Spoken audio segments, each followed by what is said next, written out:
നമസ്കാരം കൂട്ടുകാരെ, ഞാൻ പീറ്റർ ചോൾ. ഇന്നത്തെ വീഡിയോ എന്ന് പറഞ്ഞാൽ അകത്തിപ്പൂ നമ്മുടെ അടുക്കളത്തോട്ടത്തിലെ ഏറ്റവും പ്രധാനപ്പെട്ട ഒരു വസ്തു തന്നെയാണ്. കാര്യം ശരീരത്തെ അകത്തു നിന്ന് തണുപ്പിക്കാൻ വേണ്ടി മിക്ക വീട്ടുകളിൽ ഇപ്പോൾ അകത്തിപ്പൂ നട്ടുപിടിപ്പിച്ച് തോരൻ വെച്ചൊക്കെ കഴിക്കാറുണ്ട്.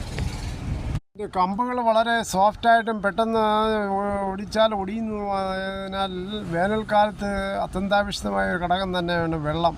അതിനായി നമുക്ക് ചുവടൊക്കെ മാന്തി ഇച്ചിരി ജൈവ കമ്പോസ്റ്റുകളൊക്കെ ഇട്ട് അടുക്കളയിൽ ഉള്ളിത്തോലായാലും വാഴത്തൊലികളായാലും വാഴപ്പഴത്തിൻ്റെ തൊലിയും മറ്റും പുളിപ്പിച്ച കഞ്ഞളമൊക്കെ ഇതിൻ്റെ ചുവട്ടിലോട്ട് ഒഴിച്ചാൽ നല്ല രീതിയിൽ പൂവുണ്ടാകും. ഇതിൻ്റെ പൂവിൽ നിന്നാണ് അടുക്കളയിലേക്ക് നമുക്ക് തോരൻ ഉപയോഗിക്കാൻ എടുക്കുന്നത്.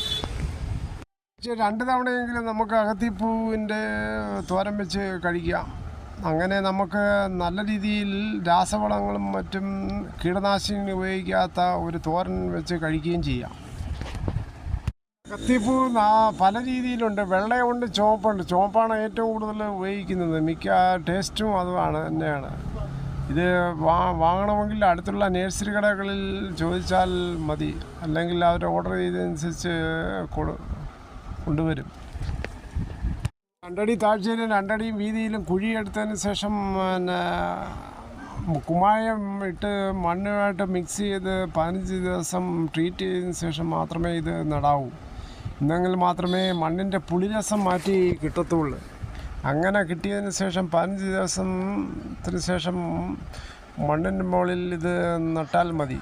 അന്നേരം അടിസ്ഥാനവളമായി കാലിവളം ഉണങ്ങിയതും മറ്റും വേപ്പിൻ പിണ്ണാക്കും കുതിർത്ത് കൊടുത്താൽ നല്ല രീതിയിൽ ഇത് കായ്ക്കാം.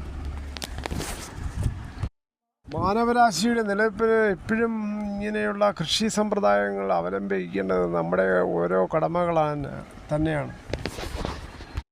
പറമ്പുള്ളവർക്ക് ഓരോ അടുക്കളയിലേക്ക് ആവശ്യമായ ഓരോ കൃഷികൾ ഇങ്ങനെ നട്ടുപിടിപ്പിക്കുക.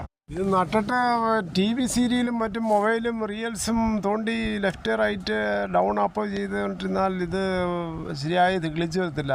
ഒരു ചെടി വളരണമെങ്കിൽ അത്യന്താപേക്ഷിതമായ പല ഘടകങ്ങളുണ്ട്. അതിലൊന്നാണ് വെള്ളം കൊടുക്കുക സമയത്തിന്. പ്രത്യേകിച്ച് വേനൽക്കാലത്ത് വൈകിട്ടും വെള്ളം കോരുന്നത് വളരെ നല്ലതാണ്. ഇങ്ങനെ വെള്ളം കയറുന്നതിന് മുമ്പ് ചുവട്ടിൽ കുറേ ഉണക്കക്കരിയിലും മറ്റും കളകളൊക്കെ കൊണ്ടിട്ടാൽ അത് ജലം പിടിച്ചവിടെ നിൽക്കും.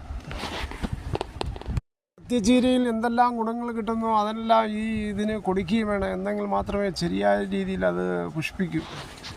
പരിമിതിയുള്ളവർ ഗ്രോ ബാഗിലും മറ്റും ഡ്രമ്മിലും വെച്ച് പിടിപ്പിച്ച് അകത്തിയ തീരെ നല്ലതുപോലെ ഉപയോഗിക്കുന്നുണ്ട്.